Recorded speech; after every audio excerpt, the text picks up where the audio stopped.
Vous voyez, vous serez confronté à des interdits par rapport à votre famille, par rapport à votre culture, par rapport à votre pays, par rapport à votre profession. Il y a des choses que vous ne pouvez pas faire si vous exercez dans tel métier. Vous voyez, donc il y a plusieurs prisons comme ça là, que nous sommes construits en tant qu'humanité et dans lesquelles une âme qui vient s'incarner sur Terre doit se départir. Mais avant de pouvoir se départir ou s'extraire de ces différentes prisons-là, parce que c'est plusieurs couches, hein, avant de pouvoir y arriver, vous devez observer et déjà pour en prendre conscience.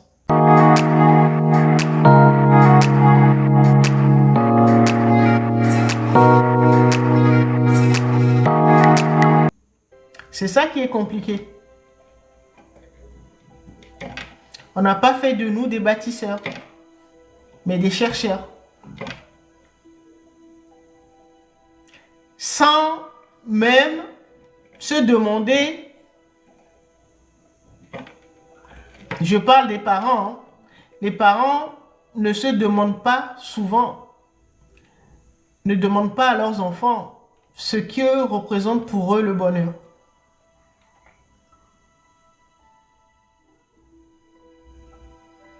Pourquoi ils vont poser cette question à leurs enfants? Pour eux, ça n'a pas lieu d'être, puisque beaucoup d'entre nous sont sous hypnose. Nous répétons un programme inconscient. Donc, ce programme a été transmis par les ancêtres, donc les prédécesseurs. Et donc, on répète ça. Pour nous, humanité, donc dans la grande majorité, nous sommes là pour aller à l'école, avoir un diplôme, se marier, avoir de l'argent, trouver une maison, avoir des enfants, se soigner, voilà. Et après le travail, partir à la retraite. Donc pendant qu'on travaille, prendre des vacances de temps en temps, aller en vacances, soit dans d'autres pays ou dans une autre région. Et puis, ouais, payer ses impôts, aller faire les courses, voilà. Et puis, après, préparer sa retraite et voilà, après, mourir. Le chemin était déjà tracé, hein. Dès que tu nais, c'est ça, tu suis. Tu suis le modèle qui a été installé, mis en place. Et donc les parents, à quel moment ils vont se demander, mais au fait, on est là pourquoi peut-être qu'il faut penser à la notion de bonheur. À quel moment ils vont penser à ça? Puisque tout le monde est en train de perpétuer. C'est ce qu'on appelle la matrice. Tu nais pour aller à l'école, avoir un diplôme, travailler, prendre ta retraite et après mourir. C'est ça la vie.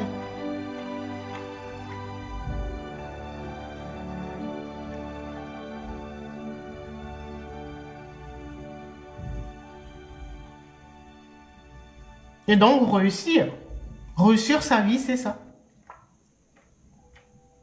Et donc les parents ne pensent pas à demander à leurs enfants, mais pour toi, c'est quoi le bonheur? C'est-à-dire les parents c'est vrai, on ne nous apprend pas à se poser ces genres de questions, à réfléchir en fait.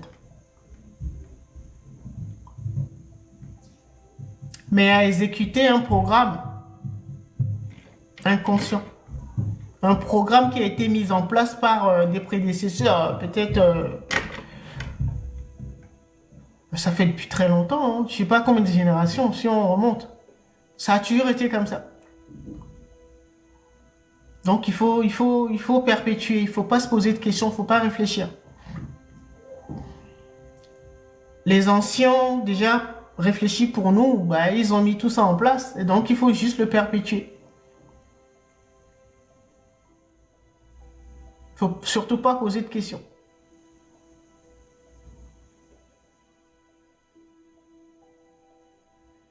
Et là, ben, on se rend compte, et si vous êtes là, je pense que vous serez d'accord avec moi, ben, on se rend compte que on n'est pas bien. En suivant ce modèle-là, ben, l'humanité, ben, nous n'allons pas mieux. Nous déprimons.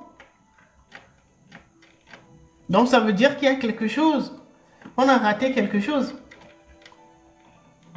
Il nous manque des informations.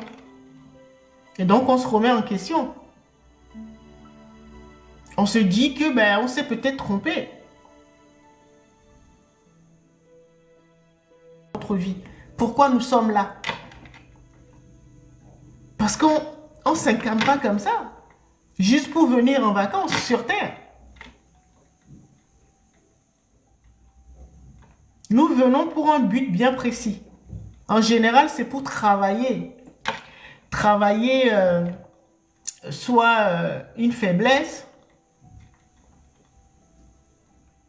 d'accord, ou soit travailler sur une partie de notre histoire, un traumatisme ou une blessure, ou des défauts. Mais en tout cas, pour faire grandir notre âme. En général, c'est pour ça que nous incarnons. D'accord? Et donc, quand on arrive comme ça, quand on a un enfant, c'est vrai qu'on a une petite idée. En tout cas, avant l'âge de 7 ans, nous savons pourquoi nous sommes incarnés. D'accord? Mais après, nous sommes rattrapés par les attentes de notre famille biologique. Et donc, nous sommes souvent tirés entre les deux. Faire plaisir à notre famille, nos parents, ou faire plaisir à notre âme, à ce pourquoi nous sommes là. Souvent, nous sommes tirés entre les deux. Et c'est ça qui nous fait déprimer. Et c'est ça qui nous éloigne de la construction du bonheur dont parle le Seigneur du destin.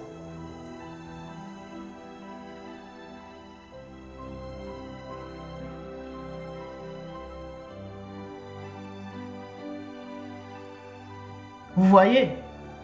Et donc, la première prison matricielle, c'est celle de la famille, c'est celle des parents. Les parents nous ont désirés pour un but bien précis. Sinon, ils ne feront pas d'enfants. S'ils font des enfants, c'est que ils ont une raison. Ils ont un but, un désir.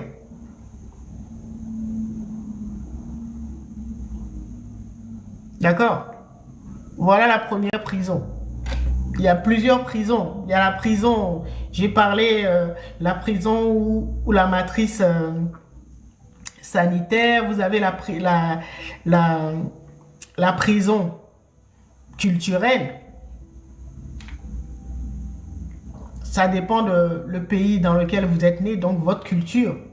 Ça également, ça représente une prison. D'accord? Si on vous dit, ça, c'est interdit dans votre culture, vous ne pouvez pas le faire. Alors que peut-être votre âme vraiment est au-dessus de tout cela. Vous voyez, vous serez confronté à des interdits par rapport à votre famille, par rapport à votre culture, par rapport à votre pays, par rapport à votre profession. Il y a des choses que vous ne pouvez pas faire si vous exercez dans tel métier. Vous voyez, donc il y a plusieurs prisons comme ça là, que nous sommes construits en tant qu'humanité. Et dans lesquelles une âme qui vient s'incarner sur Terre doit se départir. Mais avant de pouvoir se départir ou s'extraire de ces différentes prisons là, parce que c'est plusieurs couches, avant de pouvoir y arriver, vous devez observer et déjà pour en prendre conscience.